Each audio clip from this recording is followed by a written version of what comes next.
Hello, faithful viewers. It has been quite some time since our last entity analysis, and for that, I apologize. I would like to explain myself, but I don't have enough time for that now. Today, we have a different focus, one of heavy significance.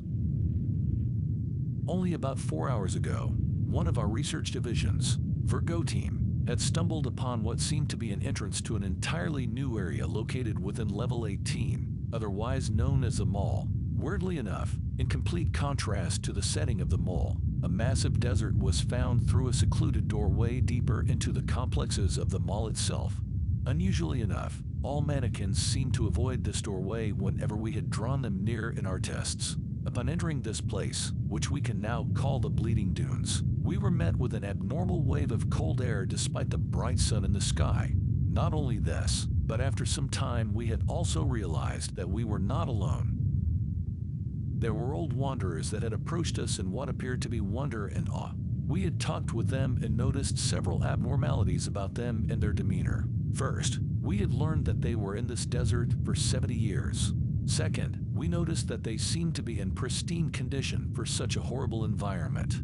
Third, they had spoken of some sort of entity or being that they worship like a god or deity, which is what really interested us. After asking them to illustrate a depiction of this entity, only showing it can do justice for its alien appearance, we have given it the name Red Sierra due to the red sands of the Bleeding Dunes and the illustrator's name being Sierra.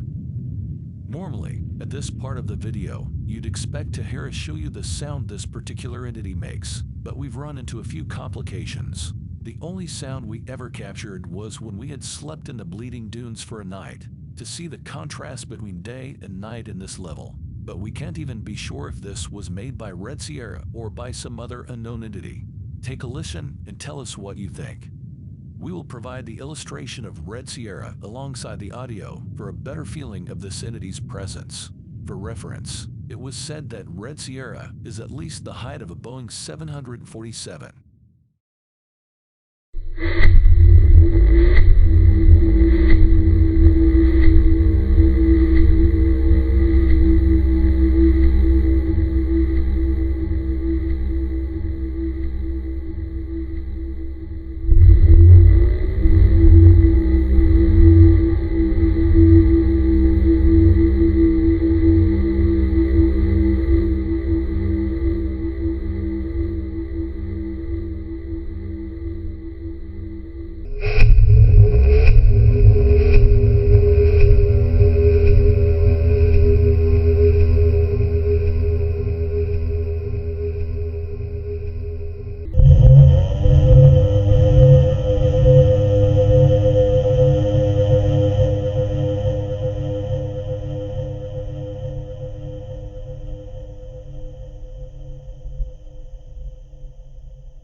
This audio, while a bit lackluster, does indeed tell us that this place is inhabited by something else other than our human presence.